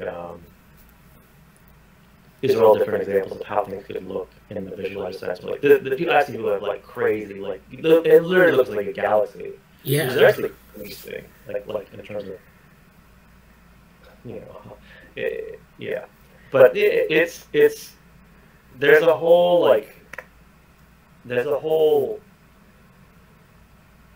art form. I was quite unsure at first about whether or not to invest in Obsidian, but now like I'm really bought into it, and it takes, there's a huge startup cost. Like this would not really be practical to roll out to everyone in the lab. As I wish it was, because it would be super cool to do it, even with like version controlling through Git and GitHub. But I've yet to see a really good. I've seen some people like, oh, I want to share this with a family member, and we have a shared space or a shared computer, or like we both use the same network, and because at its core, Obsidian stores all your files locally on your machine, you know, for like a syncing network as a premium plan. But like there's different things going on, but it as far as personal use, I found it really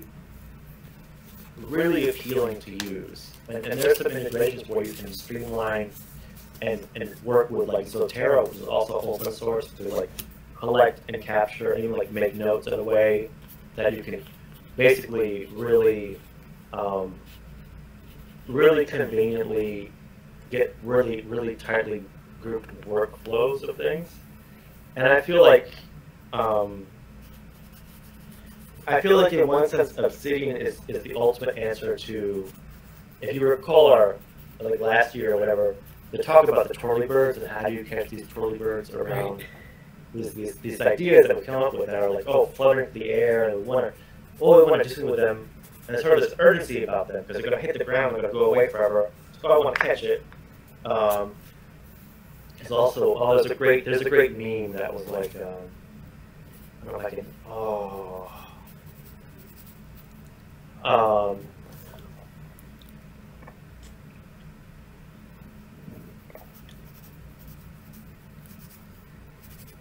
this likely won't turn up that much. Yeah, it's this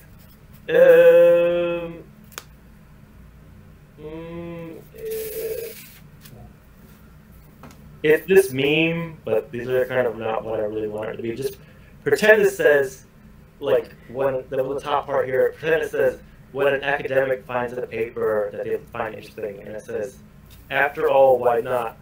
Why shouldn't I take another one? Like, why shouldn't you just collect another paper? Like, why shouldn't you just, I want to download this paper. Even though I probably will never look at it, I want to download this paper and have it in my comfortable thing, the cool stuff to look at. Kind of like that. But I feel like this is like the ultimate answer to that. And for someone thinking long term of my goals and research, having a personal version of this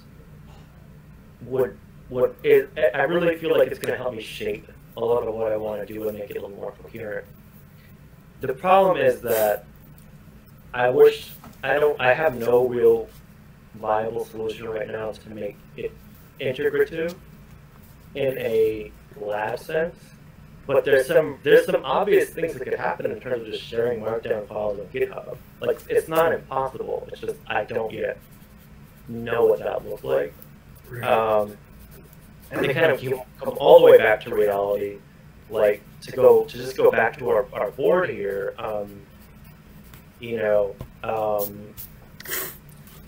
Being project focused and task, and especially project focused, I think that's sort of like the most immediate, most relevant, most practical thing we can be doing. So I've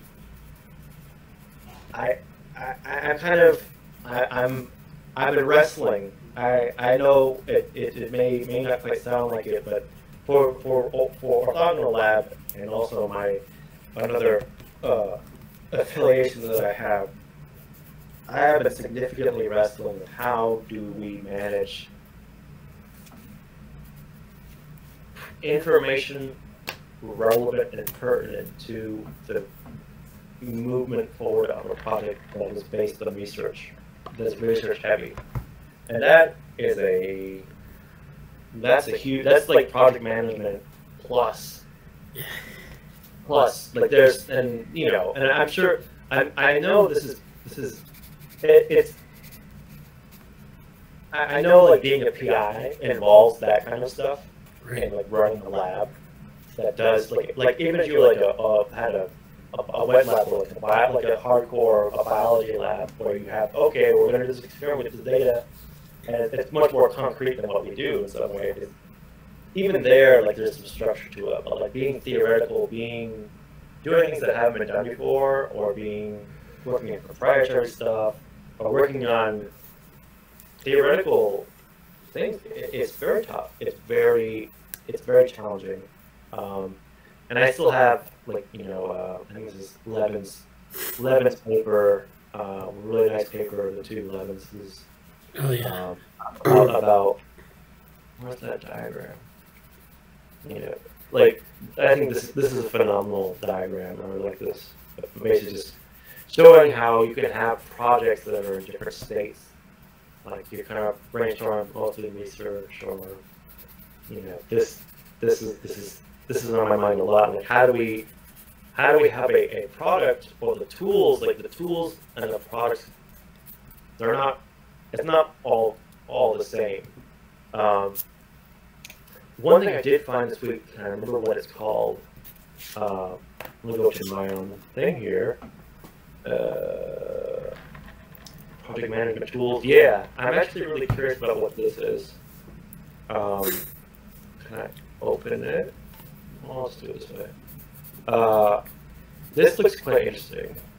I mean, the pricing aspect of it, but this is apparently a ready platform for science, where I think it's quite similar to the Zettelkasten and stuff itself. But like you have this stuff on the left, you have like a WYSIWYG kind of editor here where you can put stuff together, and you're kind of making stuff. You can make comments on the side, but it's like technical writing reimagined, where you can write an article for a scientific paper easily, include citations, references, and then you can export it in different templates.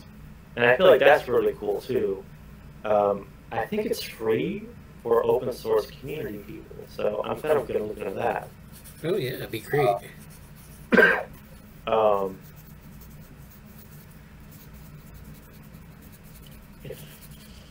Yeah, it might even be something where like I don't quite know. Even the Jupyter collaboration too, which is cool. Let's see here, but just sort of like this. You can see the comments on the side. Like it might be kind of a nice way to just do something that's a little more advanced than the document, and have it like looks like they're dropping in like citations in a really nice way. Yeah. So something to explore. But there's sort of I spent just a tremendous amount of time looking at a variety of things recently, and because my main thing is like onboarding materials and what would a checklist look like and what are the tools we want to use. And I feel like, you know, it's a little bit. I'm at a place where it's like, oh man, like there's just a giant Pandora's box getting learns about this, and what can we do? So I'm going to kind of keep that to very minimum. What's that thing? Minimum viable product. Yeah, it's minimum viable project or something. I don't know. Yeah. Like what is this going to look like? Because the reality is we're in flux. Like we can do what we've done, but I think it doesn't serve us the best. We need to change some of what we've been doing. But in the meantime, you know, here's what we have. We use this onboarding materials. On that note, I am this weekend following up with this project with Casey. I have to follow up on some things with that with her. I know Bradley and I talked about Brainenberg Vehicles like today, obviously, some ethics stuff, and I think cybernetics as some other projects to highlight and kind of fast track for them. But this is like this is happening, and this I have to this weekend something's happening with that. This I haven't crossed the finish line on these things, but I think I'm just gonna start getting to that MVP approach to it. So both the onboarding materials as a whole, which is kind of a whole set of things, and then specifically deliverables. Maybe something about GitHub, but just like what would a checklist look like for you to be kind of acclimated to the lab and so on. As far as other stuff, I don't know if any updates on Ankit's papers. You want to say anything about those things, or just wait until? Yeah, why don't I move into that now? So I have a number of things I want to talk about, and then I want to do papers, and we'll go over a little bit because we started a little late. But well, thank you for the update, Jesse. I look forward to some of these new projects, and I know it's like always kind of in flux, trying to find new tools and better tools, because you get to the point where you get like a Kanban board, and sometimes it's hard to navigate. So you want to get it. I like the ability to sort of go through projects in terms of milestones, in terms of different ways to look at them. So I think that's useful. Yeah.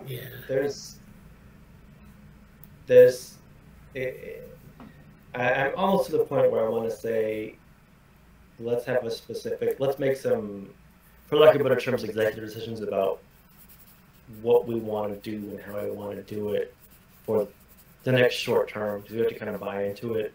And I think using GitHub generally is fine. It's not perfect, but it's tenable. Yeah. But yeah, we can move on to other things. All right. Well, we'll do that in the next couple weeks. So, okay, I'm going to share my screen now. So, thank you.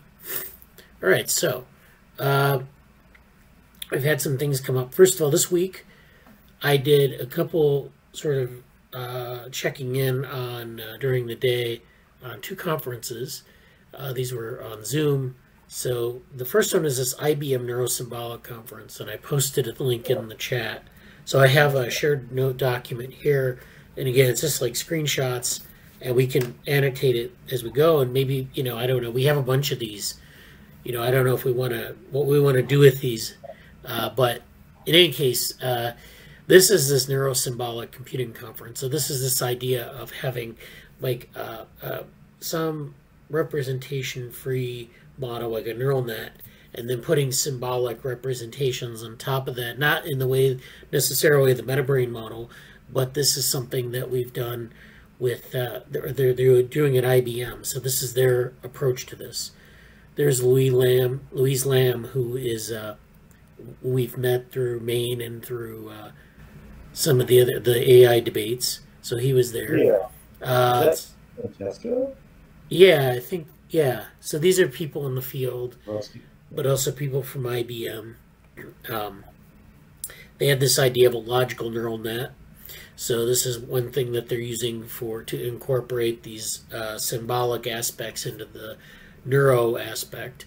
And so they're doing this in different ways. It's kind of interesting. Some of these, they have world models, which we haven't talked about in the meetings much, but these are like representations of all facts. You know, like this is kind of one of these things that I may actually focus on the next couple of weeks, where you have these world models which model the world for the agent. But you also have, like, worlds are fluid, as you know. You know, you learn new things, you discover new things, and you have to build around that. So you have to incorporate the knowledge, and you have to, it's not just a matter of acquiring facts, it's building a whole new worldview. So, you know, imagine when in Europe, when, you know, people started sailing around the world, and they started discovering new, you know, places they had not been before. They discovered all sorts of different, you know, foods and, you know, things that, animals that they'd never seen before. So, you know, seeing elephants or seeing kangaroos or something like that, how do you put that into your worldview? And in Europe, that was very, it changed people's worldviews a lot. And it's, you know, around the world, people have, as the world's become more globalized, people have been exposed to different things. So it's changed a lot of people's worldviews, and they have to have this, they have this mental model of the world as it exists to them and as they've learned, and then all of a sudden you have all this new information. So there are a lot of social consequences to that, but in the cognitive sense, you have to incorporate those things into your worldview. Sometimes it becomes untenable, you know, like, if you say, well, you know, we have a model of like how species have, you know, been put into place by God, but then you find out that kangaroos exist, and you either have to say they were created by God, and you know, there's some, like, you have to make an exception for that, or you have to build a whole new model. And so in those kangaroos, those are not natural. Man. Yeah. Well, I mean, you know, if you read the, you know, the Noah's Ark story, it doesn't mention kangaroos. You say, well, what about the kangaroos? And it's like, that's an old Jim Jeffries joke, by the way. But anyways, yes. The point being is that, you know, you have this exception handling where you put things into the model, or you have to build a whole new model. And so the world model, though, is just basically where you have a model of your world, all the things in it, and you can, you know, draw inferences from that. So then they have other things like learning acting with less, so logical optimal action. You know, there are all these things that they've developed. This is, I think these are people at IBM, but some other outside groups, they talk about the philosophical shift, humans plus AI. So, you know, this is, let me see if I can zoom in here. This is where you're talking about like unsupervised data plus labeled data, one task variable. So you have like all this data that you're putting into one task or variable and training a model versus all these different tasks and variables, and you have different sources of knowledge. And, you know, this is a difference here of, it's a philosophical shift because, you know, we're, on the one hand, we're trying to train models to be general. On the other hand, we're trying to figure out how humans do it. And we have all these different sources of knowledge. How do you best map those to the different tasks? So this is a lot of interesting stuff in this thread. Then there's this general AI and interactive fiction. That was another interesting project. I know Jesse had mentioned that he was interested in doing like story, like understanding narratives and like D&D gameplay. And this is actually was very close to this. They mentioned there was a session at NeurIPS, I think last year, where they did some, you know, they looked at, like, it was a competition to see how different algorithms could play like an interactive fiction game. So this is an interactive fiction environment that they tested this on, and this is the work that this person did, this group did, but they were referenced this workshop at NeurIPS, or this competition at NeurIPS. You know, learning from text. So you're trying to get information out of text and text-based games and teach an agent how to deal with that. So there's that. I thought that might be interesting for Jesse. And then let's see if there's a lot of stuff in here. Then there was NeuroSymbolic AI Insight. This is co-creation between humans and machines. So they had this idea of symbiosis, which goes back to Licklider, who talked about this for like computers and humans, where you had an interface and you had humans and they co-evolve. They talked about symbiosis, which is a concept from ecology, and you're bringing this into like the computing world. So I don't think anyone's ever really followed up on that metaphor beyond it being a metaphor. I think it's kind of interesting because in ecology, we think of symbioses as different, relationships between maybe two different organisms. And there's a lot of like quantitative ecology around that. We haven't really applied that to the computing context. It's just kind of like this loose metaphor. But in any case, we have these knowledge extraction with different types of inputs, outputs. Then they have a symbiotic interaction framework. So this is where you have humans and the AI are symbiotically interacting. So they kind of go through some of their approaches to symbolic regression and reasoning. And then a knowledge framework for scientific discovery. So this is more like talking about how do you deal with hypotheses, and there's a whole literature on like hypothesis discovery and theorem discovery, and so they talk about that in here. I don't know if I've talked about that in the meetings before, but that's kind of a rich area. And maybe I will talk about that. I think I have some materials on that. I can't remember, but reaching back to McCarthy, who was an early AI researcher, talking about learning, and this was actually a philosophical talk on some of the things going on with logic and like the concept of abduction, which is like deduction. It's a little bit different than deduction, but different ways that people, that machines can learn the way humans learn, different logical procedures for that. Then I wanted to get down to this, where are we here? Oh, Josh Tenenbaum gave a talk. Yeah. So this is, I think, more of his stuff on like, looking at how like babies learn and applying that to machines. And they just kind of went through a lot of their stuff. And I know Jesse's looked at like a lot of the Josh Tenenbaum stuff, but you have, again, the world models. You have this developmental approach where babies will use intuitive physics before they learn about actual physics, but that intuitive physics is useful for kind of getting a framework put together for how objects behave or how they should behave. And so, it kind of walks through this sort of approach and how that's useful. I think that's, if you're interested in developmental approaches, this is one way this can be done, and I would definitely look more into Josh's work. And then this other session, which was the vectors of cognitive AI. There's this group, the Cognitive AI group, and they hosted this session. So this was about attention and consciousness, and the idea was to take some speakers who talked about transformers, the machine learning model, and talk about attentional models in machine learning, and combine that with people doing attention and consciousness in humans and other animals. So you have these biological models and these artificial models. And so they talked about a lot of different interesting concepts like multimodal fusion, co-reference.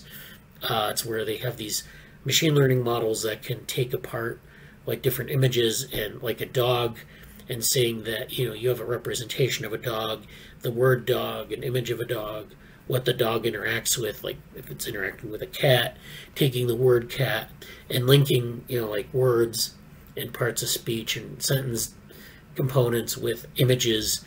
And, if something is interacting in an image, learning that those things go together. And then, the idea about attention is that it's basically taking the perceptual world and putting a spotlight on different parts of it. So like an attentional transformer is where you have something that's, you're paying attention to some part of the scene as a machine, and you're taking that out and you're using that as sort of the focal point of your, concept building and what you're getting out of the environment. So this, this can be done in machines, But then we also have human, what we've studied in humans and other animals, and that's where you have, it comes in with, I think they had, they had this person who was talking about some of attentional control and semantics and some of the connectionist models that his group has built, looking at the mechanisms of attention. He's what they call the Stroop task as an example, which is where I show you the word green, and it's green, but it's also colored in red. So there's an ambiguity there, that you see red, but you see the word green. So you say, what is the color? And you could say green or red because you have, the text, but then you have the color. And so there's an ambiguity, and they were showing how this works in the brain. And then you can map that to sort of these, theoretical constructs like the attentional biasing effect, and then looking kind of at a connectionist model of this. So, you have different connectionist models that are historically consistent with this. And then this is one way we can inform our machine learning models, because we have, there's a very deep history of computational studies in cognitive science. And, we draw from those and continue to draw from those as we, learn more about the biology and the cognition. So then finally there was a talk by Graziano, who does a lot of stuff with consciousness and attentional schema. And he talked about attentional schema theory, which is this idea that attention is consistent with what we know about, or he actually used to study the body schema a long time ago. And so the body schema is this representation of the body, and you have it in your brain in what they call the homunculus and other areas. And this leads to a number of things. You can control your body, model the body of others, and give declarative knowledge about your own body. So, you can tell me where your arm is or your leg is. You can tell me about what people are paying attention to. You can also control your body or attention. So there's a link between the body schema and the attentional schema that he pulled out. And this is where he gets this attention schema from, is from this idea of the body schema. It's really interesting. I remember reading his stuff on body schema a long time ago, and as sort of a focus of mine for a while, or just kind of learning about this area, body schema and other things. And this is like associated with the research I did in VR. And then, he moved to moving that model to attention. So attention is the same way. And this is an internal representation. And then, of course, the attention schema is related to consciousness, because you have this model of attention in your mind, and, what you're paying attention to kind of gives you this sort of conscious representation of things. So it's really interesting work. And then, of course, we had some more work on understanding attention in an integrated way, and kind of going through the cognitive neuroscience of that. And this was a very complex model of attention and consciousness and other things. So this is a nice set of notes on this. I'll put this in one of the Slack channels for people to look over.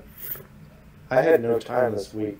Or when was that? This week? That was this week sometime, yeah. I had no chance of going to that, but I'm very happy you took as many notes as you did, because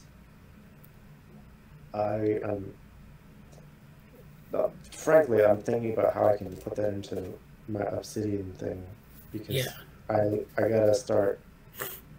Everything that you showed there is relevant to things that I want to do. From attention to Tenenbaum's work to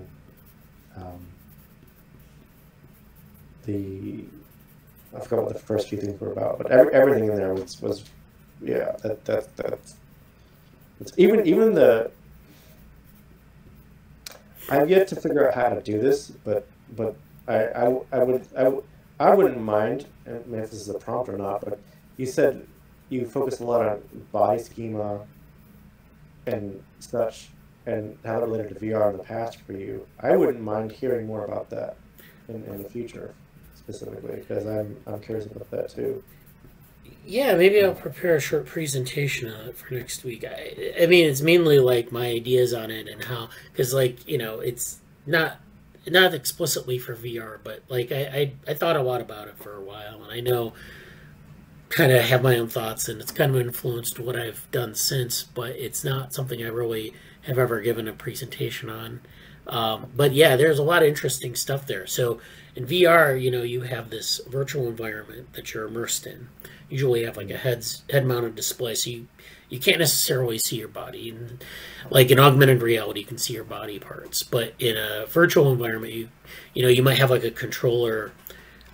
You know, in the Oculus, you know, you have your controllers and you can see them, and those are your hands, but those are disembodied from your arms. So you have to have a body, you know, you draw from your body schema, you know, where those are in relation. You know it's your hand, but you don't necessarily see your arm, so it's sort of disembodied. People have done illusions like the rubber hammer illusion where you you know that your hand is here and you hit, you know, you have like a you have a hammer and you hit it and you know that hurts.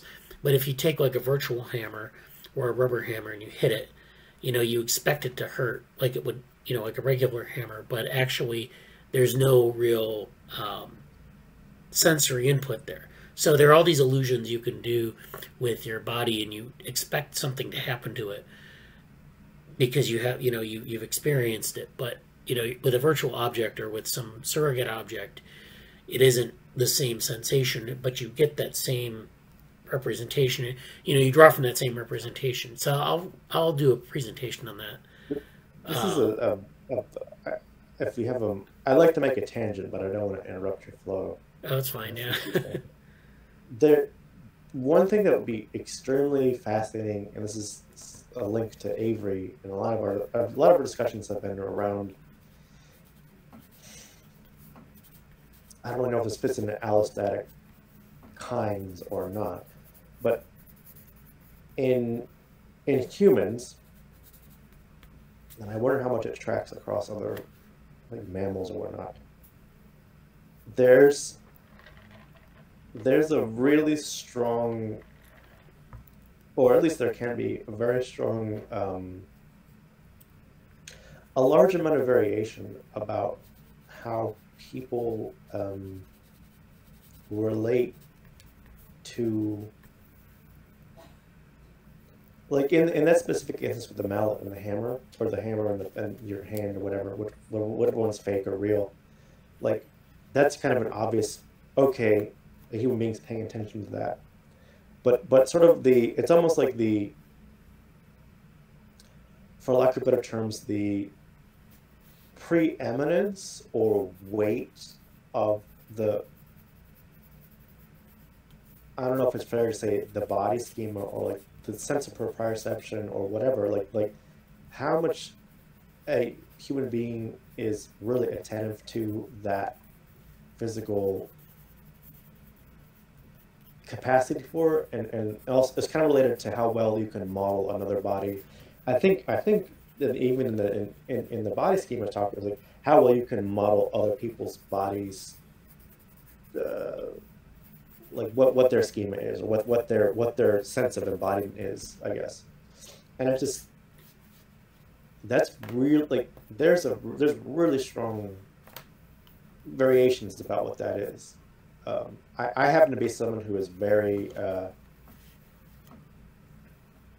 like if I see like an injury or a surgery on TV, I can feel I think I probably have above average sense of like my empathy. I would almost call it empathy for that. I can feel it very viscerally, even when it's not there. And it's funny because I'm very fine, like it's different for me just to think about it or like be exposed. Like if someone's telling me a story versus like, I think I could do fine in a hospital situation. I'm not like, I've seen terrible like gory stuff and help people out in bad situations, and I'm fine. But like just my personal reaction to that empathy is very strong. And I know people are very different. So I don't, this is quite a dive deeper in the weeds about it, but like that sort of specialization or individualization on that front for human behavior and human perception, and like the cognitive weight or whatever you want to call that, the weight of the schema or the weight of how much you're just in tune to that at all times versus only when you're focusing on it. A lot of cool stuff there. So Yeah. to zoom back out again. Yeah. Let me do a couple things before we go here. I have one thing I wanted to mention. I know Ankit didn't make it today, but like we do have this paper. We're getting close to submitting to Gecko, the conference, and then also probably as a preprint. It was in a much different state before, but we've got it down to where there's a nice flow of paper. So this is about the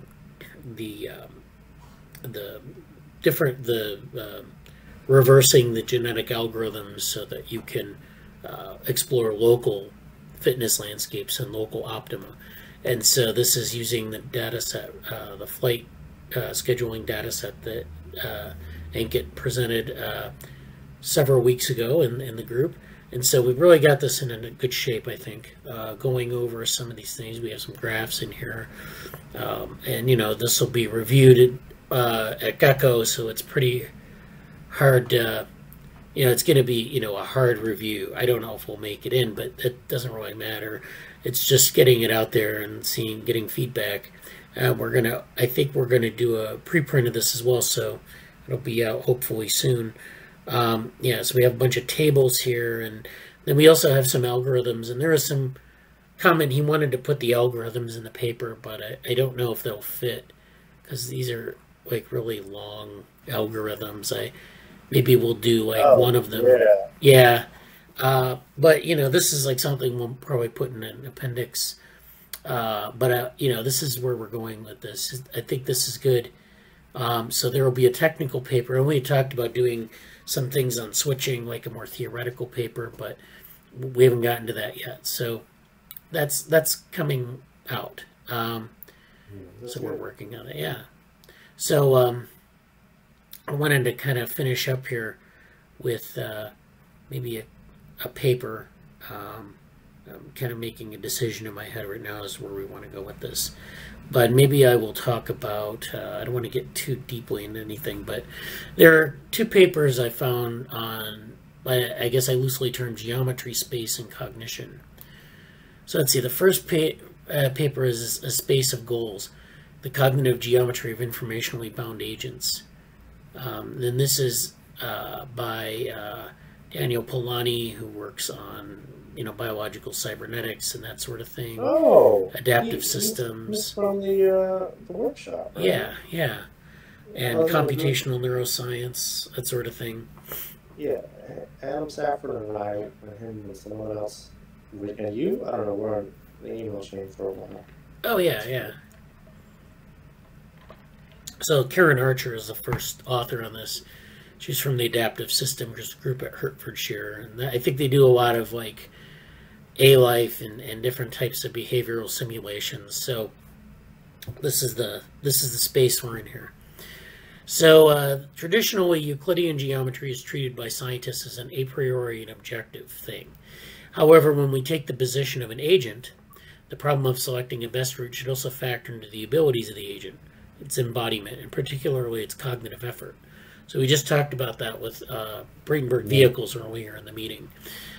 In this paper, we consider geometry in terms of travel between states within a world by incorporating information processing costs with the appropriate spatial distances. This induces a geometry, so this spatial representation is being broken down into a specific geometric representation that increasingly differs from the original geometry of the given world, as information costs become increasingly important. We visualize this cognitive geometry by projecting it onto 2- and 3-dimensional spaces, showing distinct distortions reflecting the emergence of epistemic and information-saving strategies, as well as pivot states. So why would you want to do this? Well, the idea is to build a cognitive representation for the agent, or any sort of representation they can operate on. And so we talked about grid cells and place cells and things like that. You can do this in other ways, and one of those ways is to represent the geometry. And in fact, in an agent, as opposed to like a hippocampus, it's more, it's probably more efficient to do this, because we can actually build this a priori. We don't have to assume things, we don't know the full extent of, the representation in the hippocampus. We just found out about grid cells about 15 years ago, so it's not something that we have a perfect handle on. So, you're able to build these maps for the agent to work from. They sort of generalize these routes as a geodesic, which is a shortest path representation, and then they kind of go into something called infodesics, which is sort of adding informational costs to that. So the concept of infodesics approximates the usual geometric property that traveling from a start to a goal along a geodesic path, which is sort of following a curved line. It's kind of like a, let me see if I can draw one. So a geodesic, usually they treat the surface of the Earth like this. You'll have like a sphere or spherical space. And the geodesic just kind of follows that curvature to a point. So you don't want to necessarily take a straight line. You can take a geodesic. So like, when planes fly from Europe to North America, they might fly over the polar region because it's the shortest path along that curvature. So you can actually have these paths, geodesic paths, and that gives you information about this curvature of the space. Or, there might be other features of the space that you might incorporate into these geodesics. Like if it's a square space, then maybe like a diagonal line is the best, shortest path. But on a curvature like this, a geodesic would be easier to do, or it would be the shortest path. And so, that's something they're trying to build into this. And so, in the information cost then gives you this infodesic, which is like, if you have information costs that interfere with that geodesic, then there are other paths potentially that are better. So they're using reinforcement learning for this agent. They're building they can, while start and goal states are part of the same world, the resulting policies are often merely collected in the form of a catalog for the different start or goal combinations. So they want to start from a fundamentally geometric position to build these policies and, how they are selected. And so we posit that in a world where the agent incurs movement costs for each action, negative rewards only. So if you move, there's a cost to moving. So you want to find the shortest path. But, sometimes, depends on how the agent moves, that may be, there may be cost differences in terms of these different paths. So that's what they're doing here. And then trajectories implement directed shortest routes between a start and a goal point. So they become part of the geometry, so they have to be geometrically consistent. So in the case of a continuous deterministic trajectory, a so-called Finsler geometry is used, which is, I don't know what that is, that's here in this citation. And then here they no longer catalog unrelated policies and traces of agent movement through the world, but in their totality form a space with a pervasive overall structure. So when they move across these paths, they form this as part of the representation. So these geodesics that they build are actually the representation. It's not necessarily the space or the sphere of the world. It's these geodesic paths that you follow. And those are kind of the so it's like almost like if you take the Earth, sphere of the Earth, you don't model the Earth as a sphere, you model it as a network of these paths. And so you can find your way across that network. You basically are able to navigate the world without referring to the underlying sphere of the world in what I was drawing there. So such a structure puts these different trajectories and the policies used to achieve them in relation with each other, and allows us to systematically draw conclusions about their commonalities. So what the space between these tasks looks like, and how to switch between tasks and trajectories. So this gives us all this information. So you can use a Euclidean geometry to represent this, of course, but it's considered a static concept. So you want something maybe like a Riemannian geometry, where you replace straight lines with geodesics, which represent a kind of consistent directionality on a manifold. So, this curve is actually a direction consistent with the surface of the sphere, whereas a straight line would not be consistent with that. So then, people have done things with reinforcement learning on this, you know, with rewards and reinforcement learning, but they're kind of building in this secondary layer of how to evaluate different policies and how to build a collection of them that are actually evaluable, not just a catalog. And so this just kind of goes through. I don't know if there are any figures here. They talk about something called decision information to quantify the amount of information processed by an agent to execute a policy to navigate from a starting location to a goal state. So they use the information theoretic free energy principle, which is the citations are here. That's how they do that. So they get this info RL approach, which is a measure that, like decision information, focuses on decisions and ignores the surprise, or what they call Bayesian surprise, or maybe like information more generally registered by the environment regarding each action selection. So they kind of go into the details of info RL and Markov decision processes. We've seen this sort of thing before. Just looking for some figures, maybe. This is a decision information heat map showing some of these, I mean, grid world, some of these values and bits in the direction of movement. So this is for a Manhattan distance, which is like a square distance where you have square blocks and you move, you know, either right or left or up or down at different intervals. So you can do this for the Manhattan distances, which are not on a sphere; they're on a flat grid. And then this is an example of, this is a visualization of the cognitive geometry. So you can see that you can actually have these geometries that have curvature to them in the 3D case. Even in the 2D case, it's kind of like curved upward towards the center. And then you have these 3D plots of different curvatures. So you can see how that works. The agents build these representations of sort of a curved space, and they operate in this way. And this is, you know, the costs are embedded in this space. So I think that's all I'm going to do for that paper. Then I want to go to this perception of happening, how the brain deals with the no history problem. So this is a little bit different, but this is something where we talk about like these world models and having like a sense of what's happening and what the world should be like and what's happened before. So in physics, the temporal dimension has units of infinitesimally brief duration. So in other words, like you experience the world in these different brief moments.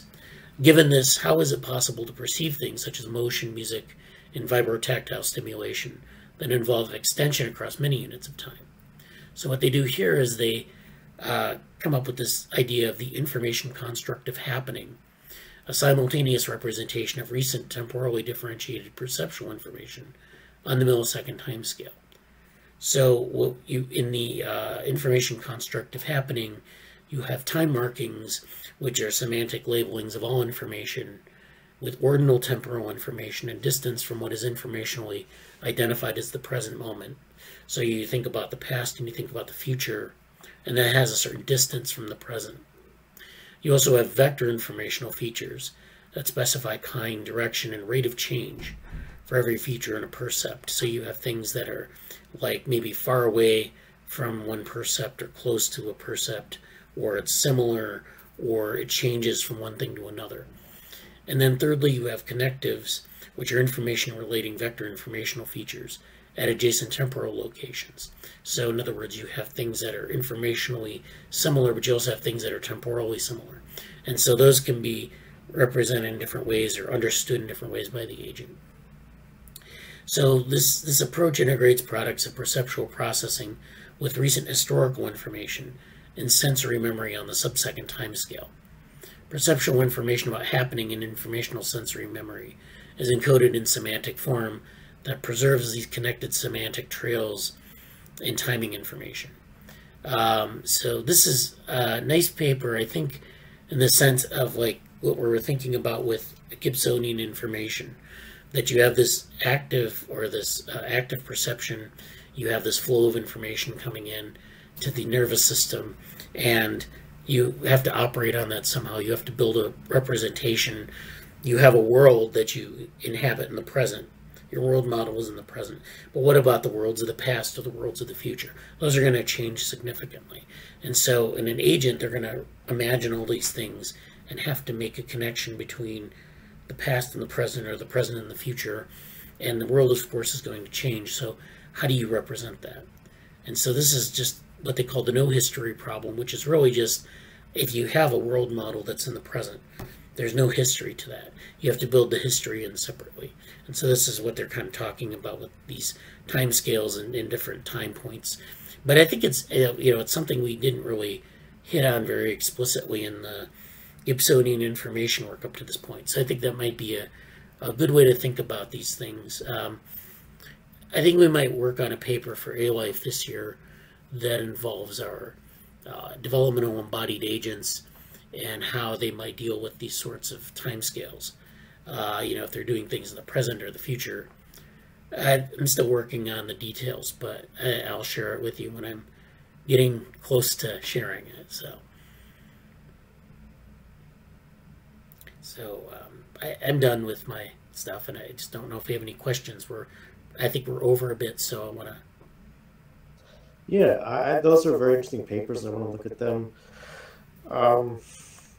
I really want to, I'm trying to figure out how to structure my time best in terms of, like, I have a lot of reading to do. I have a lot of things I want to build up my knowledge on, and I want to do more presentations in this year, as we talked about. So this all, fits with that for me, things I want to do. And between that and the IBM, there's a lot of really good stuff this week, so I appreciate seeing that. That's it for me, I guess. Yeah, no problem. Well, thanks for attending. Nice to see you again, Anusha. Hopefully we can see you more soon. And if you're interested in, catching up on anything or doing any kind of, immediate projects, we have them in the Slack. Yeah. And Jesse, thank you for your presentation on the lab management stuff and the ethics stuff. Yeah, good. Okay. I'll talk to you next week. Take care, everybody. Have a good week. Bye.